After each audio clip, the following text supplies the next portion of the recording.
Blog Talk Radio.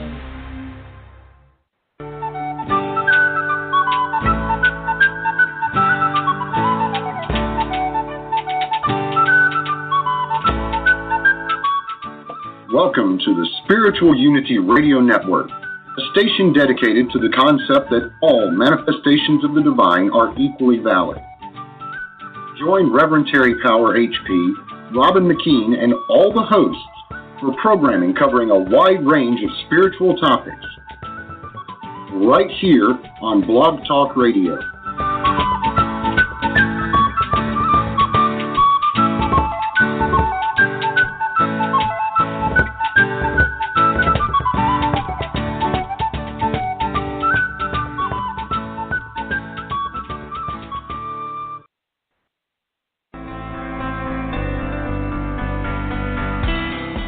Welcome to an emerging forest, a safe place where we have the freedom to think about life without judgment.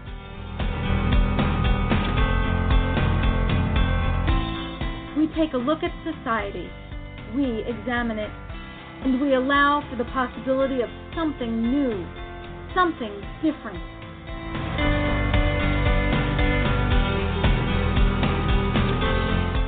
And now, here's your host, Alan Ritter.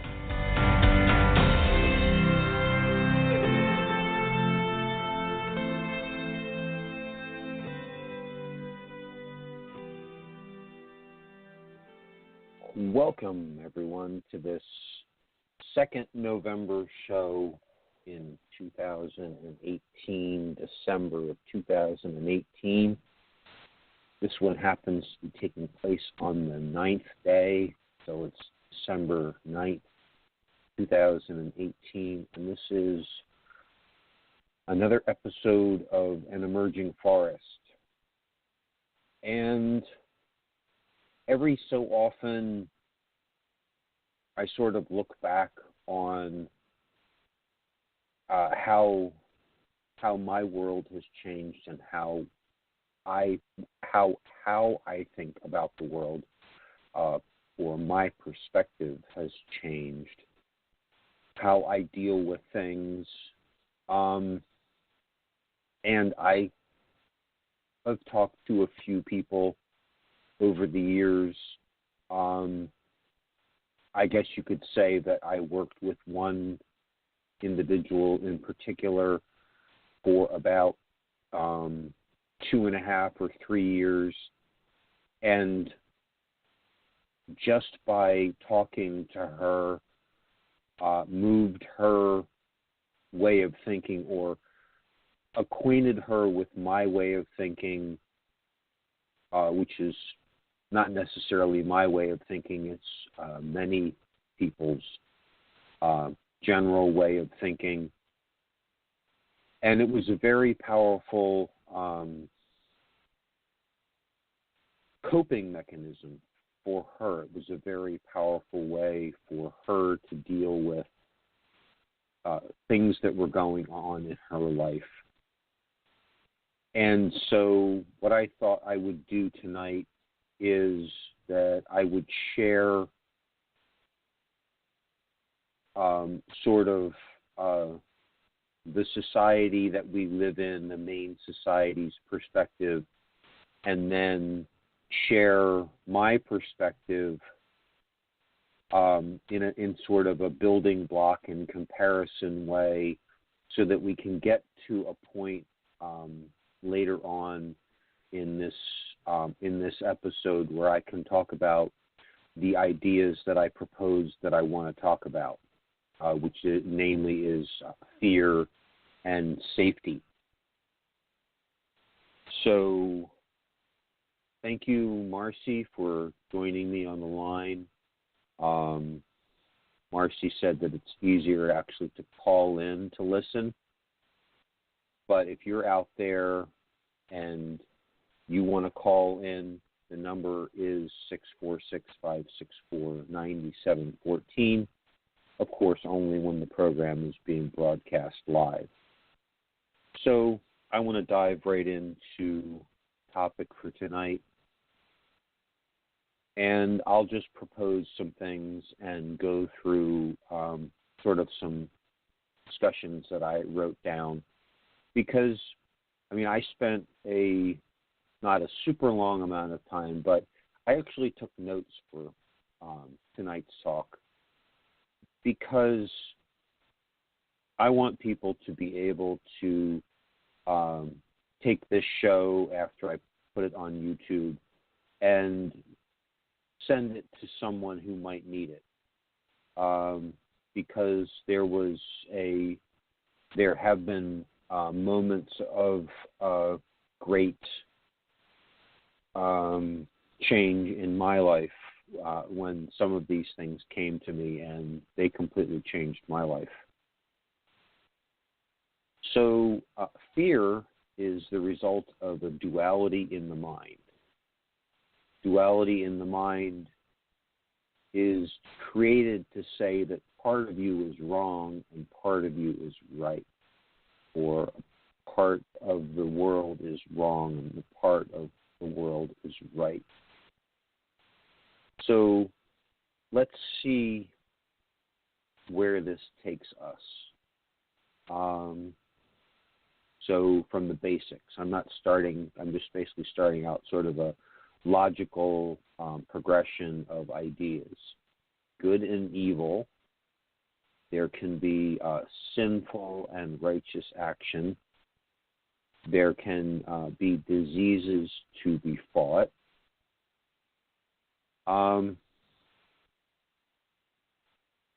So there's things in society like pain and certain actions that are to be avoided at all costs. You never want to do them, and they're in a book somewhere, they're written down, they're communicated in society. And this means that you can never experience them. They're cordoned off, they're behind a taboo fence. And as a result, they're to be feared. And being in that condition is to be run away from in terror.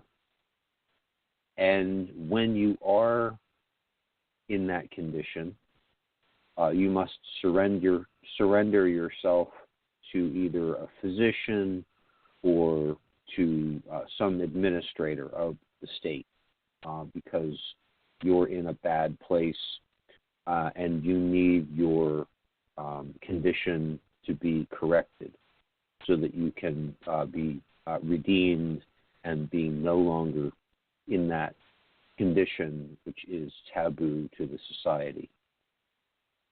So in this perspective, there can be rich people and there can be poor people. There can be anger, jealousy, hatred, illness, and there can be suffering. All of these concepts, all of these things that you absolutely positively want to avoid are natural parts, or natural precepts, or natural concepts. This society, which is based on duality. Parts of the body, cancerous parts of the body, diseased organs, go from being your best friend to an alien to an enemy. Parts of the world, certain people in the world can be, in a duality, can be labeled alien or can be labeled evil. So that is sort of my overall basis, my overall 5 or so minute summary of the society that we grew up in.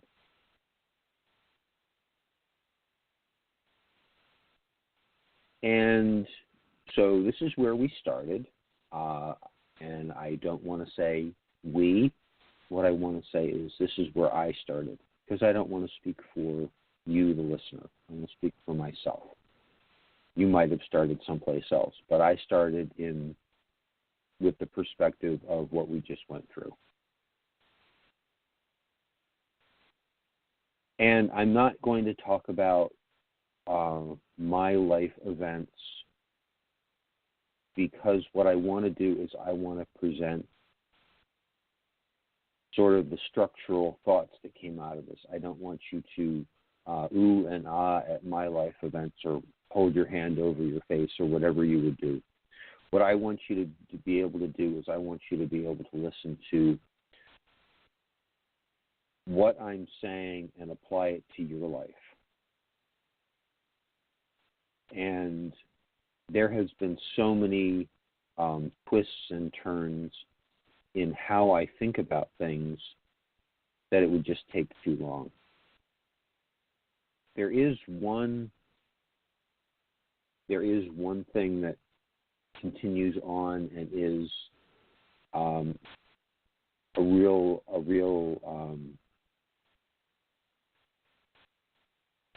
an idea that remains after all of my abrasive thinking and eroding of ideas. And so I'm going to start this next part with a tribute to Rumi and his love. And so he is credited with writing the following: out beyond the notions of right doing and wrongdoing, there is a field. I will meet you there. And I want to also add the writing that is attributed to Hafiz, which is the place that you are right now, God circled on a map for you. So, just to summarize what I went through very quickly, I didn't change my mind during circumstances in my life that were nice. And I don't think any of us has cause to pause in our journey and examine the basic precepts of how we deal with life, unless something rather startling is going on. So let's just leave it at that. Because to be startled, to literally have your feet shifted out beyond the area that you thought your feet would ever occupy, begins to say, who am I? How did I get here? What is life about? What has life brought to me?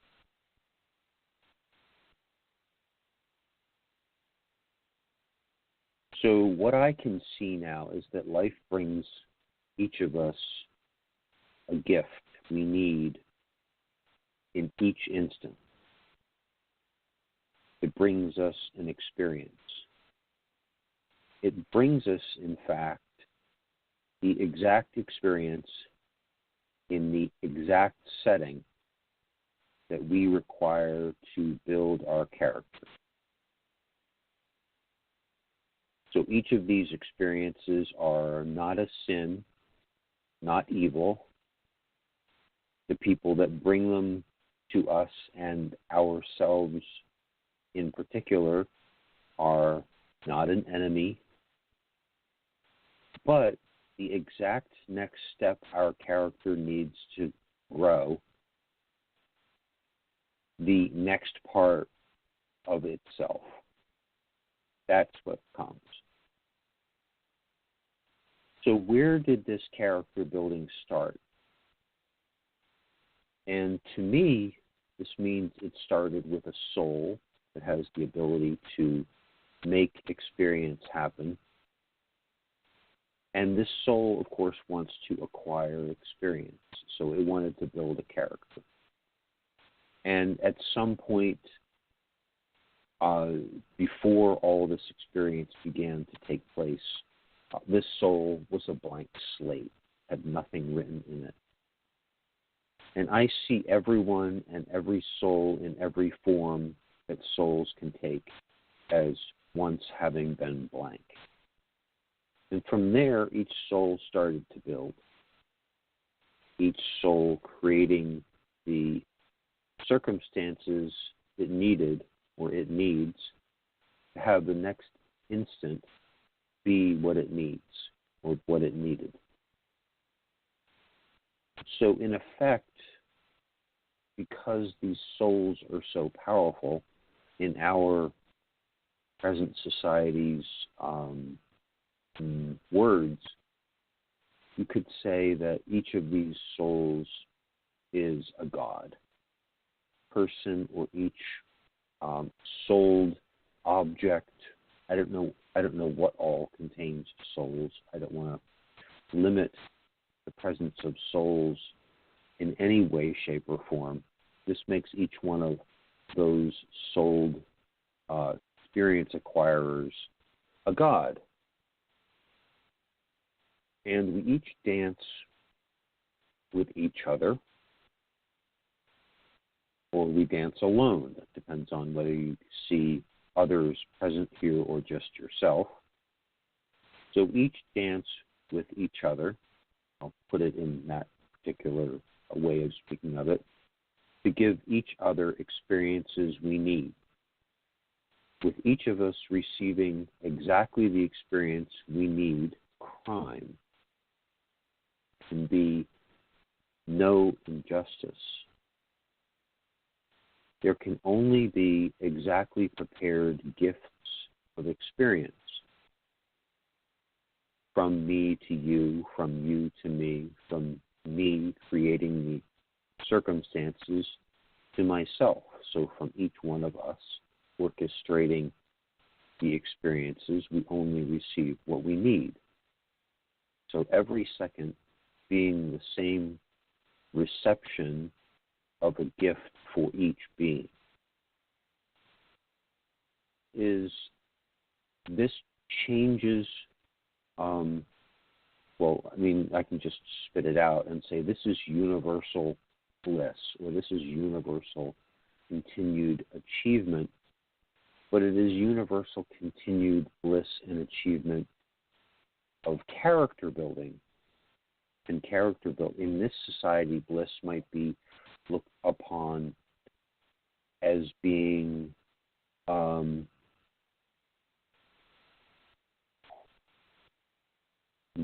put it in a tacky way, continually eating marshmallows or continually eating ice cream or something like that.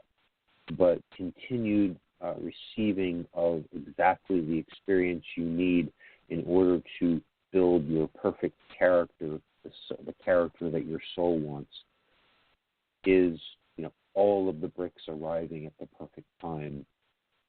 That is my definition of universal bliss, because that is exactly what your soul wants.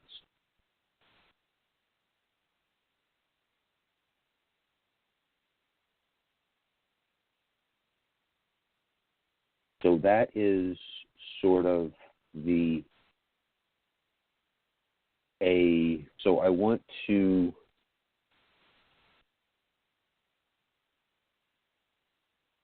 make a pause here and make some comparisons. So I want to make some comparisons because even though this show is only 19 minutes old, and even though I've only been talking for 15 minutes, we've come to a point where I'd like to actually go back and say, okay, what did we say at the beginning of a society or a perspective based on duality, where there's good and evil? In that society, you can have good and evil, you can have sin and righteous action, you can have enemies, you can have rich people and poor people, you can have anger, jealousy, hatred, illness. Overall, you can have something called suffering. And that was the perspective that we held a quarter of an hour ago. But if you take my perspective and you say everything arrives at the correct time, the correct event arrives, and only the correct event arrives for me to build my character. And it's not that you're not going to be in pain. Growth is pain. It's not that you're not going to be experiencing all of these sensations. It's not you're going to be in different circumstances that you were under a perspective where you can experience all of these other concepts. It's just a change in perspective. So the change in perspective says that event that I would have previously seen as being evil, that place that experience that I had that I would have pointed at myself and said, I just did something wrong, is now something that you basically say to yourself,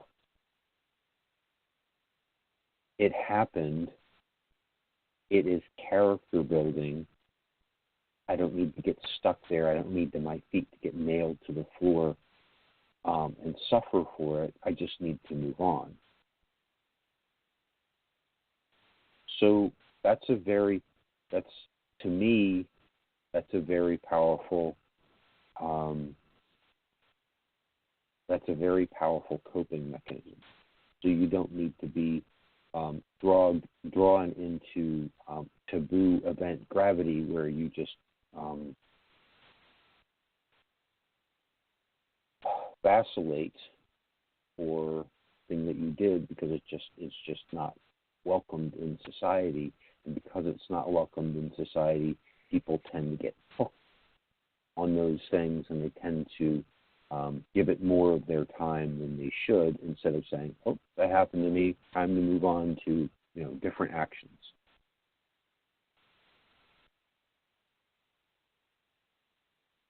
So now I want to talk about building your character. Pardon me.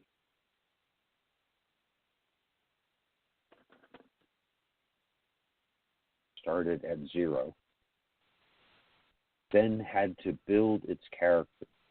That means that each skill or talent is honed from scratch.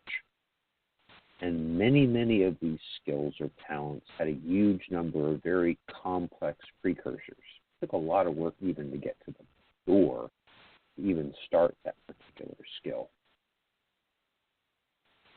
A journey of this length is incomprehensible. You had to start as something we can't even picture, as an infant soul, hardly able to crap in your diapers, hardly able to drool, to master even the most basic cell management. I mean, maybe you didn't start out as a human body, which is a huge cell management issue. There's trillions of cells in the human body. Maybe you started out managing a lesser number of cells. I have no idea. I'm talking without knowledge, but I'm saying, okay, if you started as a blank soul, you didn't even have basic management of any type as a skill. So, and then we're basically saying, oh, I can grasp a pen and write with it and communicate ideas to other people just by these assemblages of letters that I put down that I write onto a piece of paper. Or I'm talking via this communication method, and we don't give ourselves credit for all of the work that we put into the very niche skills that we have. So let's get back to the length of the journey. So it is very difficult for me to even think about building, about the amount of time it requires you to go through all of the basic, super basic like rollover skills, or move your finger skills, or all of the bodies that you had to occupy before you even got to be a human being, possibly skills, running skills, climbing stairs skills, advanced skills, going to the grocery store skills, driving a car skills, breathing skills, many, many other skills, so that when you actually think about social skills, you look at social skills and you look at the nuances of social skills and you say, how many times did I have to go through this nuance of a particular social skill in order to gain more skill for myself? And from my perspective, this is one of the ideas that basically changed my way of thinking about time. Because with this amount of backlog of work behind you,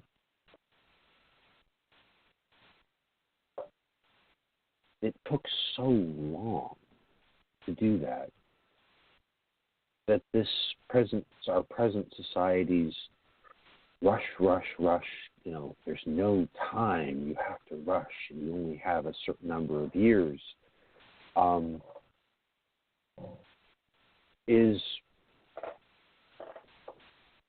it just doesn't add up. It just doesn't make any sense when there's so much time present, because you've got to go through all of these skills and you've got to master these skills, and there'll be as much time as you could possibly want in order to do this. This means to me it means that time is endless. Time is of no merit. What is of merit is the experience that you're having.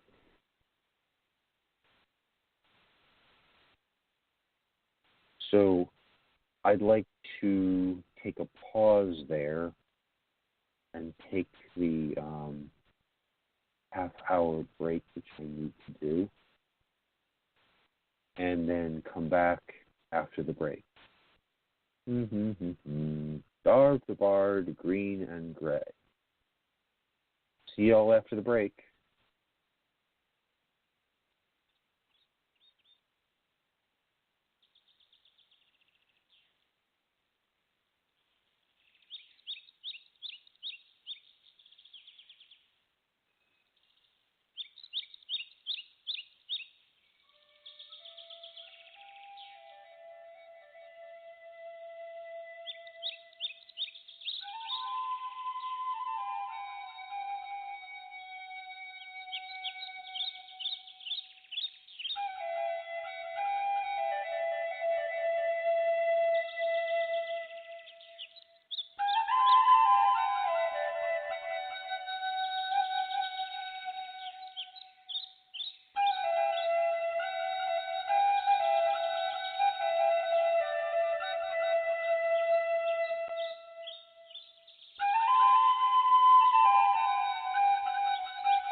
The 1st of May, a man in black came walking into a woodland glade, following the sounds of pipes on this beautiful spring day. High from the music that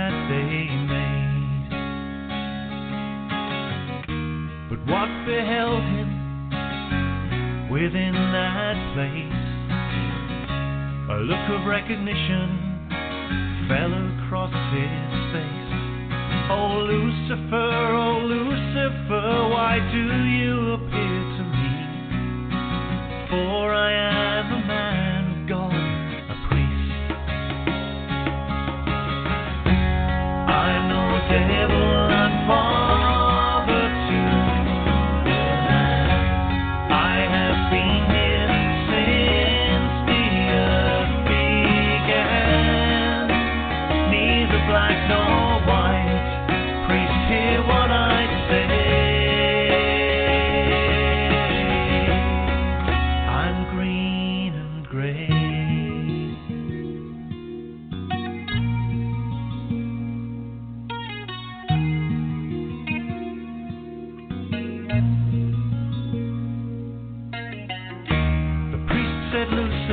Lucifer, you lied so well. I pray unto my God, now go back to the fires of hell. You fell from heaven, and you fell from grace. You want dominion over this place. The piper smiled to the priest, he said, I was lord of animals, the wild hunt I led, until your God came here and with his jealous hand, it was he who wanted dominion over this land. For I'm no devil, I'm father to the land. I have been here since the earth began. Neither black nor white, priest, hear what I say. I'm green and gray.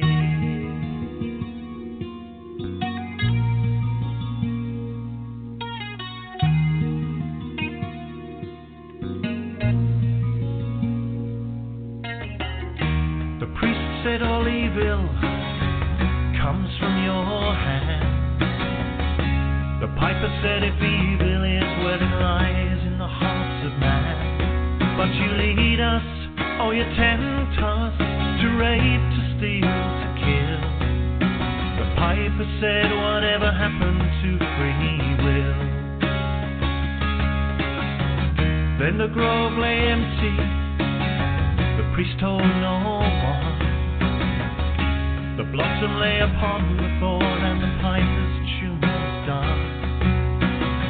And in the sunlit forest, the animals they bowed, as the piper laid his goddess down.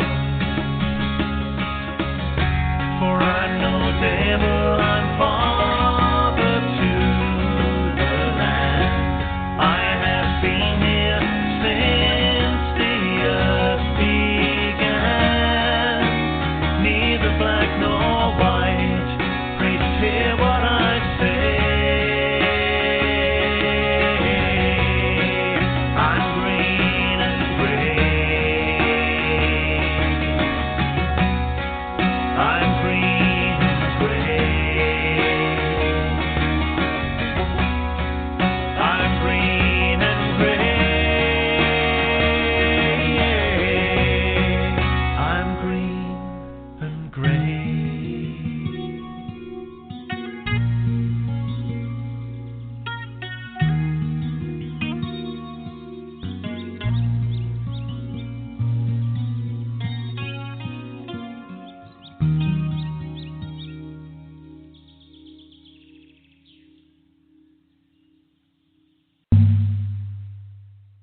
Tune in to International Pagan Radio. You can hear your favorite artists such as Dave the Bard, Tuatha Dea, Spiral Rhythm, S.J. Tucker, Murphy's Midnight Rounders, and many, many more.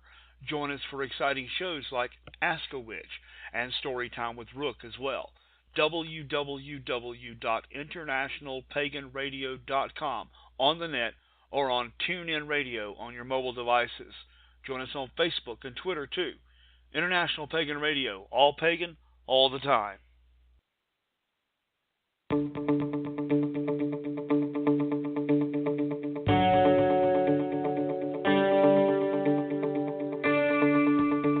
Welcome back to An Emerging Forest on the Spiritual Unity Radio Network.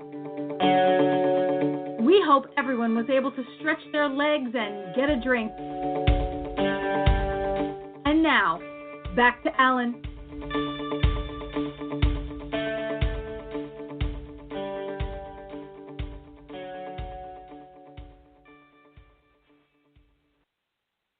Welcome back, everyone. Thanks for joining in. Thanks for listening. And, of course, the number to call to be on the air or to listen, like Marcie Schwarz is doing. Thank you, Marcie, very much for calling in and for chatting during the break. Very much appreciated. The number to call is 646-564-9714. So I was talking about experience being the key and how long the journey has been in order to create the character that you are right now. So with all of that investment, with all that massive investment of time that you've made into crafting your character, some things that I didn't write down in the in my notes, but there's a key point. So when you begin to see how much depth is in your story, how many prerequisite smaller skills you've built up to be more advanced skills, you recognize how much you are the center of your story and how much your crafting of yourself is the value that you take to your next life. Because there's going to be a next life, because where else, and under what other circumstances would there be this incredible amount of time for you to build this massive edifice that is your mind, that is your skill sets, that is your qualities. So you put a lot of effort. It's not even, I can't even say a lot of effort. The amount of effort that you've put into yourself, so massive. But what am I getting at? What am I saying? The amount of effort that you've put into yourself, the amount of value that you have as a person, is something that you should be aware of, so that you can respect yourself, so that you can say, oh, I didn't understand that there's an amount of effort that I've put into myself that a number cannot be placed on the amount of time that I've crafted skills to be able to be the person that I am. So what this does, what this idea is this is an idea about respecting yourself and seeing yourself for who you are and seeing your wants, not society's wants, not some other person's wants, seeing your inner voice's wants as having a lot higher priority for you to complete than little trends, society, than the week's television show, than things that all of a sudden you're sitting there saying, oh, I see what's important in life. What's important in life is this little voice inside of me saying, hey, I need a couple hours a week to work on this. Or, hey, you need to see what is valuable here. You and your progression and your character building is what's valuable. So you might not be able to spend too much time on that. You might have a serious time commitment in order to be able to put a roof over your head and meet your commitments in life. But I'd like to acquaint you with the a valuable skill builder, the reason you're able to have the life you have here in society is possibly or probably because of all those skills that you built over all of that time. And it's time to recognize that dedication of even more time outside of the trendiness of, outside of going out, outside of going to the party, the real value to take on to your next incarnation, if you want to talk about it that way, is that thing that nobody knows that you do. Or that thing that, oh, he's off to do this again, just leave him alone, that's what he does, or that's what she does. So jumping back into where I left off, experience is the goal, not the present society's harping on the scarcity of time.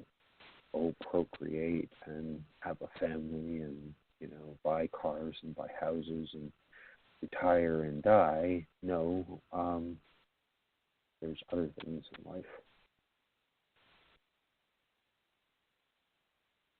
No one else can hand you these experiences. No one else can say, well, in order to get to the next step in your character, you can just read that book over there. In order to understand what it is criminal, in order to understand what it is to be all of the things in society that you say, you roll your eyes about, you have to be that person. You have to be that person for an extended period of time. You have to go through every single nook and cranny of thought, of action, of experience. You can't get it in hand. That's why you come back as a reincarnation, having forgotten who you were in a different set of circumstances. Because how else would we get our heads around or into some of the things we have to do? So you must build your own universal view.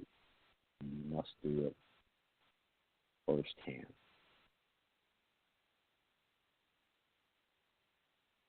So as a result, these journey takers or these conscience journey takers are seen as being gray by the black and white society, the society that says good and evil, plus or minus, rich and poor, because journey takers don't care about any of that stuff. They care about the experience. They care about skills.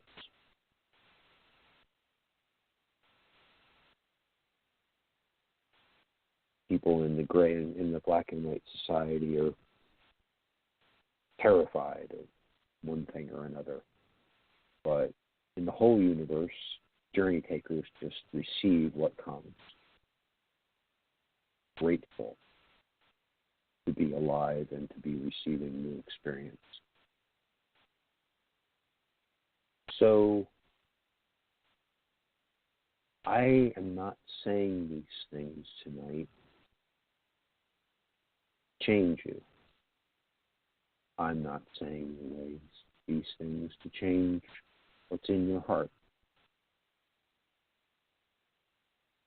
I'm not saying these things to point at you to say things that are in your heart are right or wrong.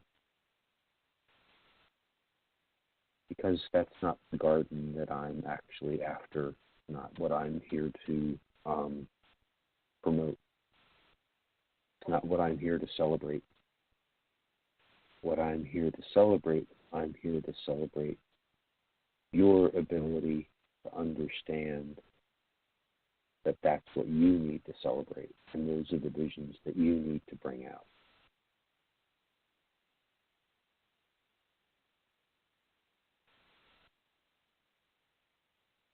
You can celebrate that part of you which you love, which you're called to, but which society doesn't like at all.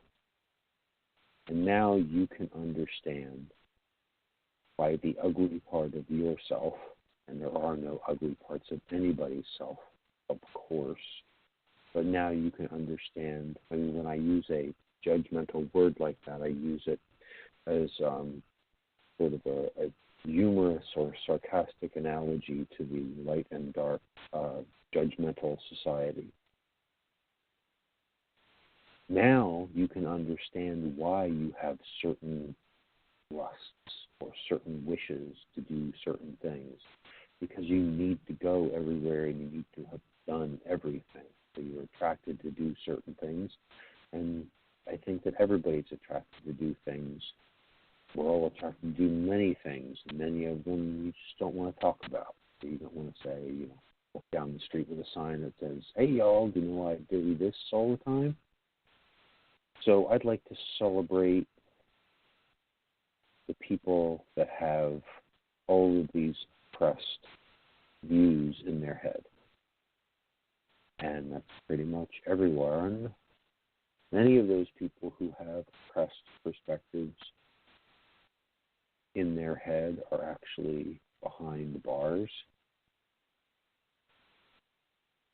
And those folks who are behind bars were only walking their path. So I'd like to summarize my talk with this. And so we want to just basically go back to the beginning and make some comparisons. So I want to say, are there poor people? Are there rich people? Are there hungry people? Are there criminals? And from my perspective, no. There are people who are journeying through life in a particular circumstance set. Happens to be perfect for what they need to experience. So they just let it, just like water, just like hits them on the shoulder, runs down their back, runs off. It's just experience. It's experience they're grateful for, and they needed to have it under a particular set of circumstances, but it's just experience. Now, after this preliminary build-up, I can finally get to what I'll call the pièce de résistance, or the dénouement, or other fun French words. I can get to talk about the title of the show, Fear and Safety. And we can see in the perspective that I have outlined, no fear. You get something happens, no fear, it was supposed to happen. You can handle that. Every step along the journey is a step that you need to take. It's a safe experience brought to us to build our character. So I want you to see the power you have to make your visions come true. Body might die. The body might be broken. What? I mean, really, yeah, so what? It's a body. You're going to get another one. What a body is for, it's to have experience. All of the experiences that you can look around you to see. All of those experiences. So where satisfaction of your experience needs is job one, necessary. wherever it is that you put your foot down or that you move to, it's safe. Society doesn't want to call it safe, but it's a place it is a possible experience.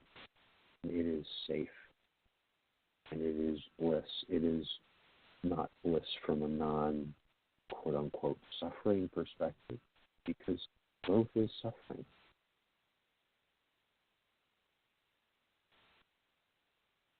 So you act, and something happens as a result of your action. Everyone else is operating under the same rules, so they receive, as a result of your, the weight, the resultant, the domino of what you did. What do they receive? They receive exactly the event they needed in order to build themselves.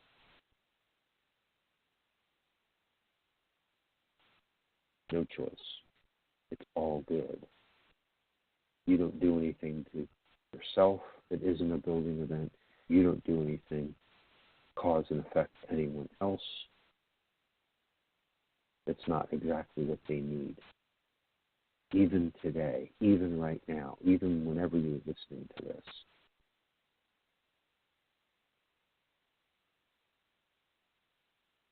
So let me summarize.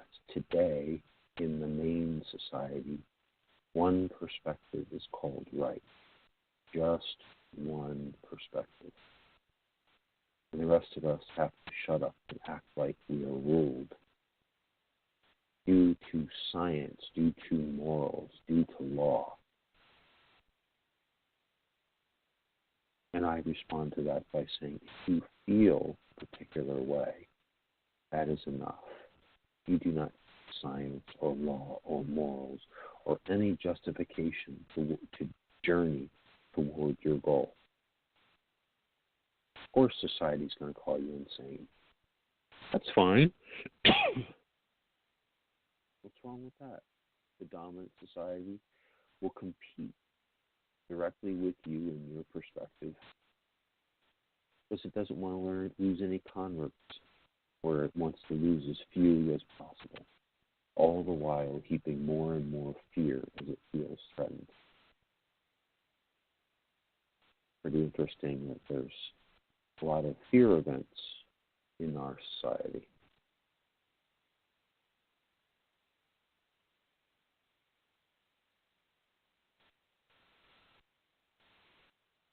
So I'm going to take a 1-minute peace prayer break, and I'll be back on the other side.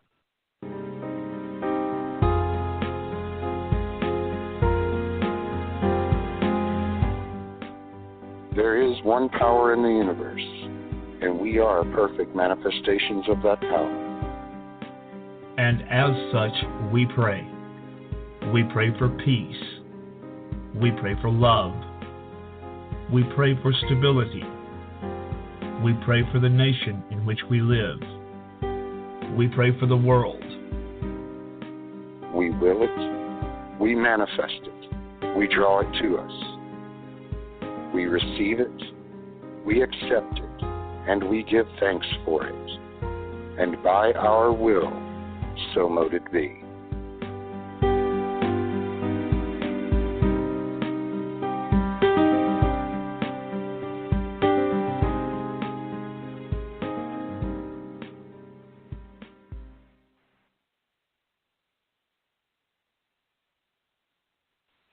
So I'm bringing Marcie Schwarz onto the program. Thank you so much for listening to the program. And I'd like to give the floor to you because when I first met you, I was struck by the similar view that you have to my own view on right and wrong and things like that. And I was like, wow, that's someone who thinks very similarly to me, and I had never met you before. So why don't you give a little bit about your perspective about tonight's topic? Okay. In particular, you asked me about coping mechanisms. And basically, Coping mechanisms, to me, arose from some kind of experience of betrayal when the person was in a vulnerable state and didn't know how to respond. And the ego part, which is the survival instinct that wants to protect you from bad stuff.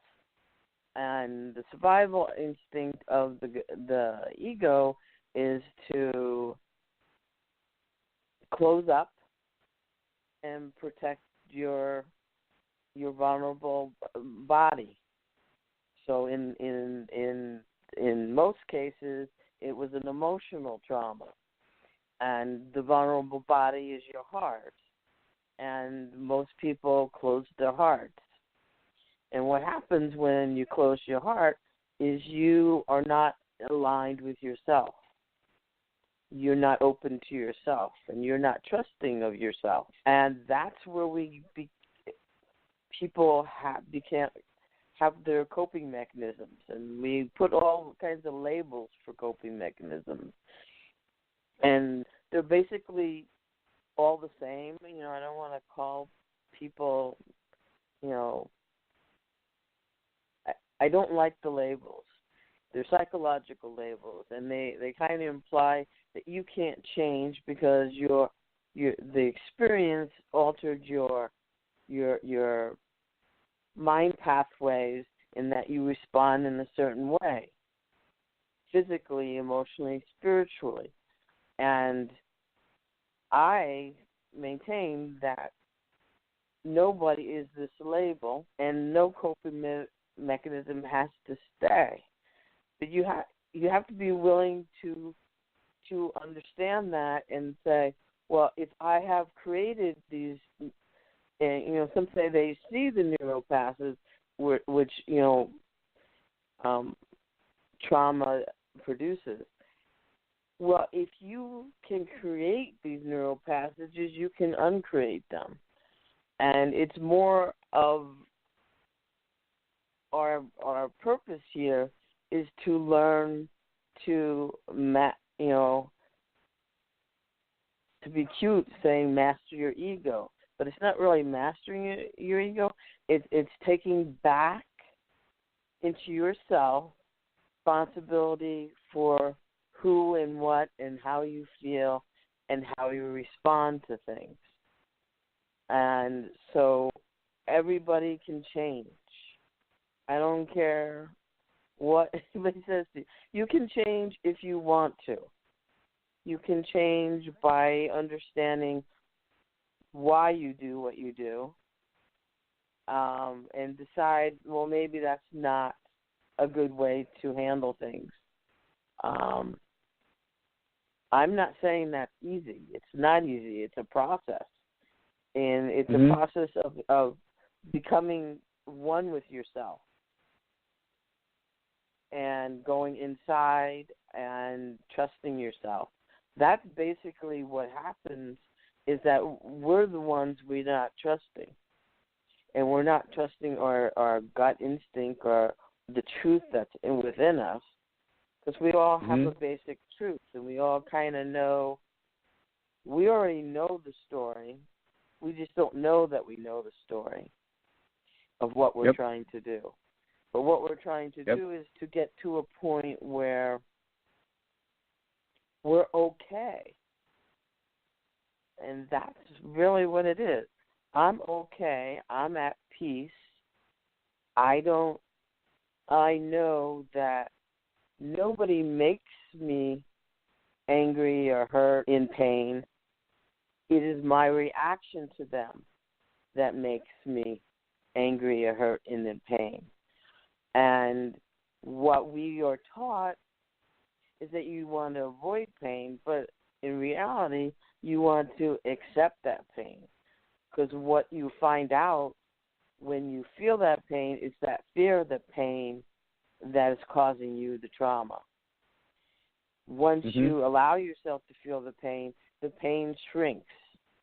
pain is not as painful, but our fear of that pain is enormous. Right. And yes, I agree.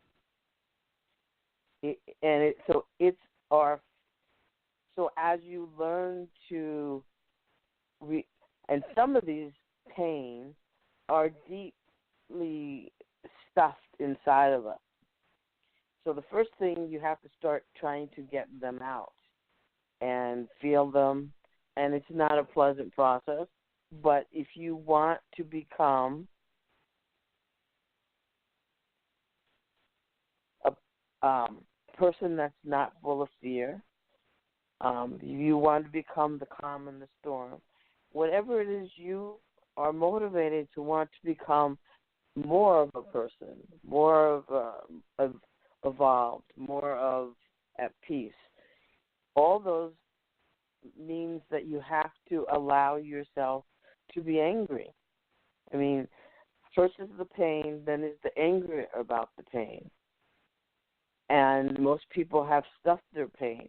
So then the people that are violent have stuffed and explode and stuffed and explode. They only know those mechanisms. If you learn to respond to anger in a different way, you're learning to respond that, yes, I'm upset and mad, but I don't have to respond by hitting. I don't have to respond by screaming at somebody. Once you have your voice and you don't have all those deep repressed anger, because most of the anger that's coming out, that you're taking out on other people, is not from those people. It's from way down when you first felt that anger that you never expressed. So once you are able to, in a calm manner, express that your feelings about something, that what you did upset me because of me. You know, it didn't upset me because you deliberately tried to do that. It upset me because I already have pattern, and now I see my pattern, and when I see my pattern, I can change my pattern. So that's basically what you want to do, is get rid of all coping mechanisms. And I'm not saying this work is easy, but to get to that point where, slowly, the last 3 years, that's one of the things in this time, the energy that's having people get upset and violent and stuff, is that need to address those pains that we didn't allow us to feel, and the anger that we didn't allow us to express in an appropriate manner. Because you can softly talk to somebody and say, it's an opening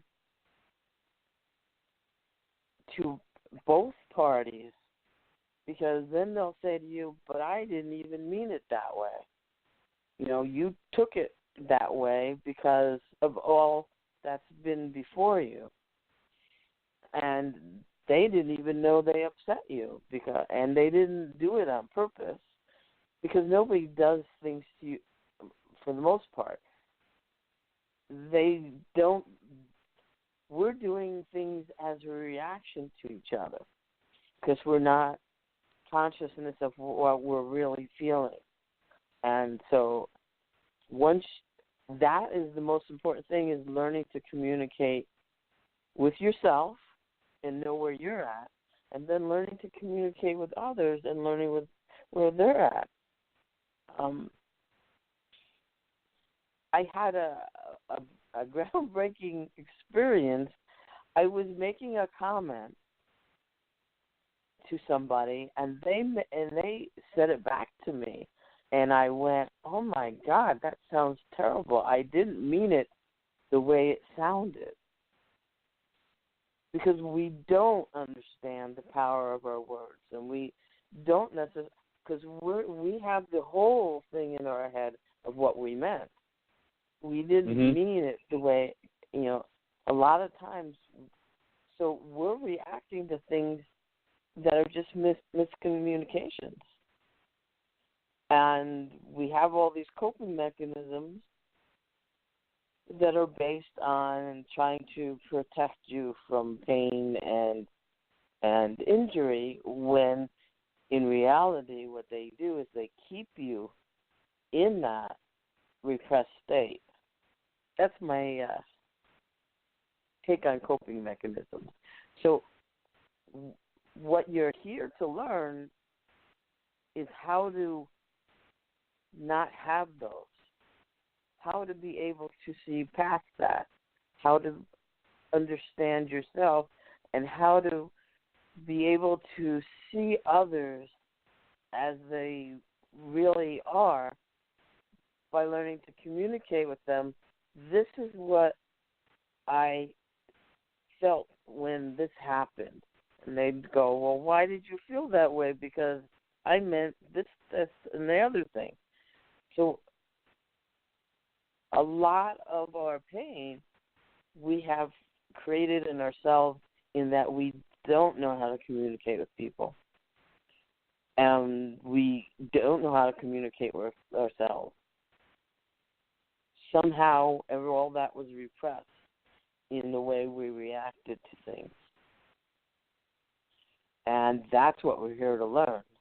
We're here to learn to be more loving, more spiritual, more at peace, more understanding that the way we see things is not always, is only our perspective, because that's all we can see through is our perspective. So we have to learn to start trusting other people's perspective and communicating where they're looking at the world. And when you do that, when everyone is communicating and eventually you are all on the same wavelength, the same information, you're seeing the same thing, because you don't personally need to see that circle part to know that it exists. On the, it's the elephant and the blind men. What does an elephant look like if you're blind and somebody is holding the trunk and somebody's holding the tail and somebody's holding the leg? What you think of an elephant is limited. But when you're communicating and appreciating another person's point of view, you then have not only your vision, but you have their vision.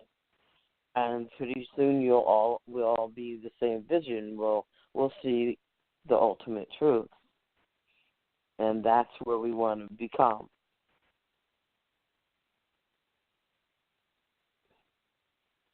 Yep. I'm Thank done. you so much. I'm done. Thank you all out there for listening. Thank you so much, Marcie, for listening to me talk, and then providing some excellent advice and an excellent counterpoint, because I'm very thankful that you were there, because it's always better to have more voices on. I mean, not too many so that it gets super scattered, but you and I didn't reach out to each other. You just called, and thank you so much for being on. You're on Facebook under Marcie Schwarz, right? Right. Okay, so if you want to reach out to Marcie, she's on Facebook. Anyplace else? I have a page called Light Energy Therapy LLC, and I have a group called Flower of Life Circle. All on Facebook. Awesome. Because that's all. Thank you, everyone, for. Oh, okay. Thank you all for listening. My name is Alan Ritter. I'm the host of An Emerging Forest. My email address is ritter@alan88@gmail.com. You can email me about the show. You can email me about receiving produce in the southeastern Pennsylvania and southern New Jersey area. If you're interested in doing that, where are you at, Marcie? Are you? Go ahead. I'm at the Jersey Shore, the northern end of the Jersey Shore. Oh, okay. Are you aware that David Pell is ferrying produce around because he likes to do it? Yes, I've been informed that I should contact with him, and he is my Facebook friend. So I will. When I'm in that position, I will be talking to him. Yeah, he's in Asbury Park. I believe you know where he hails from, but he's been going all the way up to places like Kinnelon and all the way over to Emmaus every week. Yes. Kudos to him. Thank you everyone for listening, and I wish you a wonderful next week, and I will see you all in 1 week. Take care.